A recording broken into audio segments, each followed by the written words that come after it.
Grand-maman, c'était ce genre de femme qu'on voyait jamais la main vide. Elle avait toujours une cuillère, un couteau, un outil pour réparer quelque chose qui avait été cassé, un pansement pour soigner un enfant qui venait de se faire mal, une pile de linge à plier ou à ranger. C'est ce genre de femme-là, grand-maman. Et ce jour-là, grand-maman, elle s'est arrêtée et elle a regardé en arrière. Le milliard de choses, ou les 3 milliards de choses qu'elle avait faites dans sa vie, toutes jusqu'au bout, toutes parfaitement faites.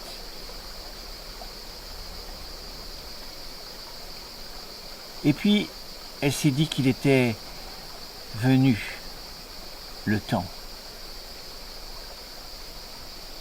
Que le moment était venu d'écrire ce nombre de choses parfaitement faites jusqu'au bout qu'elle avait accomplies dans sa vie. Et quand elle a eu écrit dans sa tête presque tous les chiffres, qu'elle est arrivée au chiffre des dizaines, elle s'est aperçue qu'aujourd'hui, il faudrait qu'elle inscrive le zéro final. Alors grand-maman, elle a enlevé son tablier qu'elle ne quittait jamais, elle l'a suspendu là sur une chaise, elle a posé tout ce qu'elle avait dans les mains et sans rien dire à personne, elle est montée au 3e étage, là où il y avait sa chambre. Elle a poussé la porte, le plancher a grincé, elle s'est assise au bord du lit. Elle a contemplé encore une fois ce milliard ou ces 3 milliards de choses qu'elle avait accomplies dans sa vie. Et puis, sans dire une parole, elle s'est étendue sur le lit. Elle a remonté là jusqu'au menton ce drap blanc un peu épais, un peu rêche, jusque là. Et puis après, elle a remonté aussi l'édredon dans son enveloppe de coton blanc, immaculé, pour chasser le froid. Parce que voilà un moment déjà que le froid était entré en elle. Et puis, une fois qu'elle a eu fait ça, elle a fermé les yeux, prête à écrire ce zéro final. Et puis là, allez savoir comment, allez savoir pourquoi, dans la maison, soudainement, tout le monde a compris, tout le monde a su que grand-maman était en train de s'en aller. Alors tout le monde est monté, et bientôt, là, autour du lit, il y a eu toute la famille. Elle a réouvert les yeux, elle a regardé chacun. L'un d'entre eux a dit « Mais grand-maman, c'est pas correct ce que vous faites. C'est pas correct ce que vous faites, grand-maman. Parce que là, vous partez sans rien dire, mais comment on va faire, nous, dès demain, pour faire tout ce que vous faites, grand-maman? Il aurait fallu nous donner un préavis. Il faudrait nous donner un préavis d'1 an au moins, pour qu'on ait le temps. Comprenez, grand-maman ?» Elle a souri. Et puis, elle n'a pas relevé. Elle a juste appelé Tom,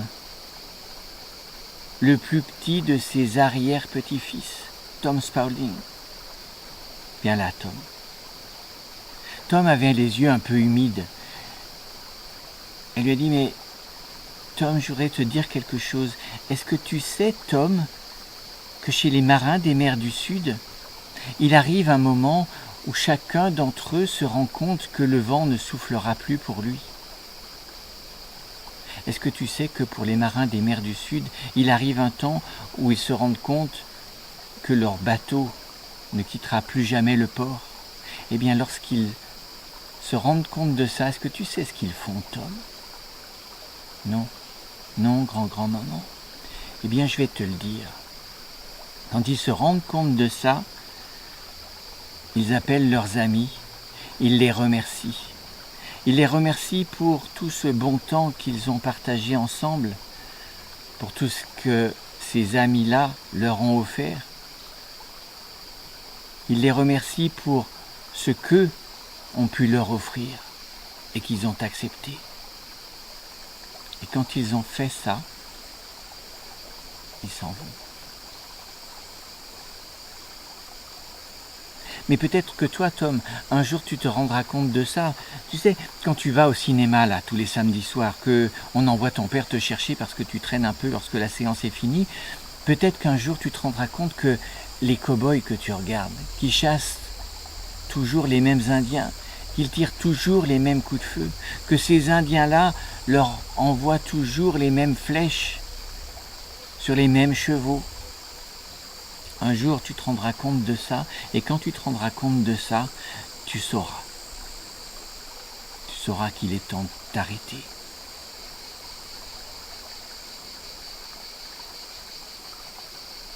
Va maintenant. Tom s'est retiré.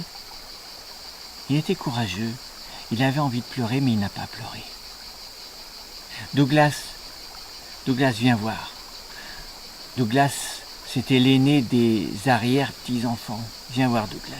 Mais avant qu'elle ait pu lui parler, Douglas a pris la parole et lui a dit « Mais grand-maman, comment est-ce qu'on va faire le printemps prochain ? Comment est-ce qu'on va faire le printemps prochain lorsque sera venu le temps de réparer les bardeaux du toit ? C'est toujours vous qui faites ça, grand-maman. » Depuis qu'on se souvenait avoir habité dans cette maison, tout le monde se souvenait qu'au printemps, lorsqu'on pensait entendre le pivert toquer sur le toit, c'était pas le pivert, c'était grand-maman qui était déjà sur le toit avec une poignée de clous dans la bouche, son marteau à la main, en train de remettre les bardeaux en place pour la saison prochaine. C'était grand-maman qui était là-haut sur le toit à contempler la ville. Douglas, écoute-moi bien, je vais te confier une mission pour le printemps prochain. Vois-tu ce que tu auras à faire, Douglas? Ça sera de trouver qui va me remplacer là-haut sur le toit. Tu demanderas à chacun de ceux qui sont là autour du lit. Et quand tu verras quelqu'un te sourire en pensant au travail qu'il y a à faire là-haut, tu sauras. Tu sauras que c'est la bonne personne. Parce que ce travail, il faut le faire avec plaisir. Alors tu lui confieras ce travail. Parce que une fois qu'on est là-haut, on voit toute la ville, là en contrebas. On aperçoit même l'horloge du palais de justice. Et parfois on voit aussi dans la plaine un train passer et siffler en allant vers des villes que nous ne connaîtrons jamais. Et puis parfois on rencontre le pivert. Et pour un seul de ces menus plaisirs, un seul de ces menus bonheurs, Douglas, je te le dis, ça vaut le coup. Ça vaut le coup d'être là-haut.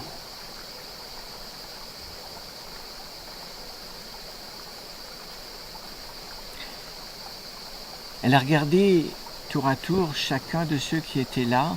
Elle leur a dit, voilà ce que vous devrez faire demain. Dès demain, vous devrez penser à ce que vous allez faire à ma place. Inutile demain de chanter mes louanges. Je ne suis pas humble. Mes louanges, je les ai chantées toutes seules. Je n'ai pas besoin de vous. Et puis demain, inutile de pleurer, parce que vous savez ce que je ferai demain matin. Demain matin, à la première lueur de l'aube, je me lèverai. J'aurai à nouveau 10 ans. J'irai courir par les chemins. Alors ne pleurez pas. Et demain, choisissez ce que vous ferez à ma place. Allez maintenant, laissez-moi. Personne n'a rien ajouté. On a entendu le plancher grincer, on a entendu une porte s'ouvrir, une porte se refermer, et grand-maman est restée là toute seule. Elle a retiré le drap un peu raide, un peu rêche, vous savez, celui qui gratte un peu. jusque sous le menton. Et puis après, elle a tiré cet édredon dans son enveloppe de coton blanc immaculé. Elle a fermé les yeux, elle s'est préparée, et c'est là que le rêve a commencé à revenir. Toute sa vie, elle avait fait un rêve. Toute sa vie, elle avait fait un rêve qui l'avait rendue heureuse. Le rêve de quand elle était née. Et elle a senti que le rêve était prêt à revenir. Alors elle l'a appelé. Elle a écouté en bas dans la maison. Les bruits avaient repris. Elle s'est dit, c'est bien. Je peux partir. Tout est en ordre. Et elle a appelé le rêve. Mais le rêve n'est pas venu comme ça, en une seule fois. Non. Le rêve, il est venu par vagues.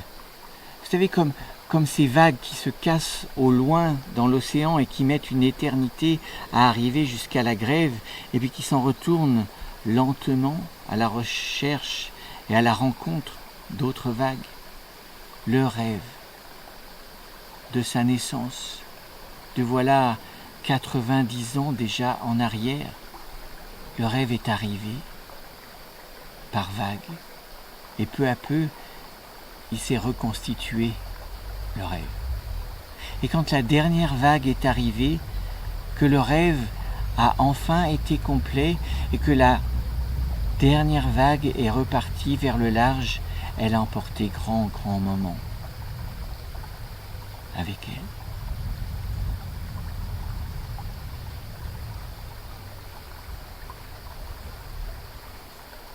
Le soir même, Douglas, quand il est rentré dans sa chambre, il a un peu fait peur à son frère. Tom a sursauté, il a cru que c'était un fantôme. En fait, Douglas avait simplement dans ses mains un pot en verre rempli de lucioles qui l'éclairait avec le couvercle serré. Il a rassuré son frère, il s'est assis sur le rebord du lit, il a pris son cahier sur lequel il écrivait tout ce qu'il y avait d'important à écrire pour Douglas Spaulding, et il a commencé à écrire en majuscules. On ne peut pas faire confiance aux choses.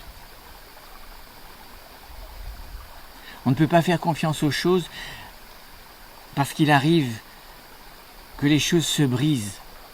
Une voiture peut tomber en panne.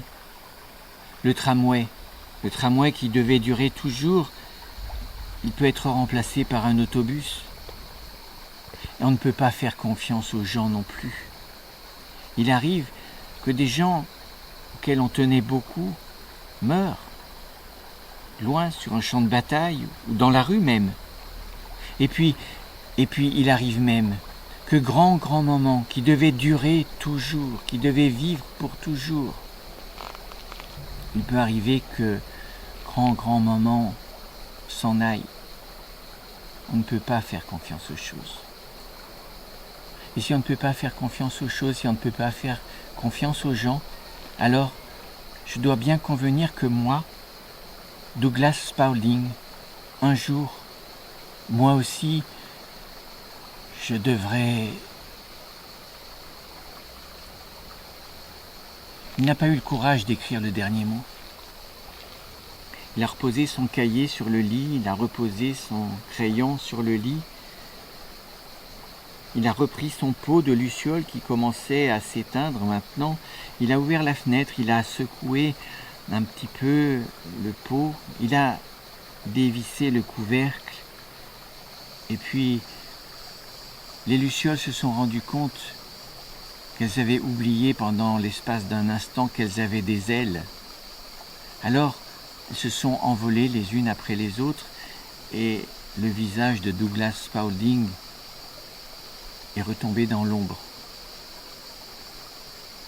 Lorsque la dernière luciole a été partie, il a rebouché le pot, il a revissé le couvercle, il a refermé la fenêtre, il s'est assis sur son lit et puis il s'est couché en tenant toujours son pot sur son ventre.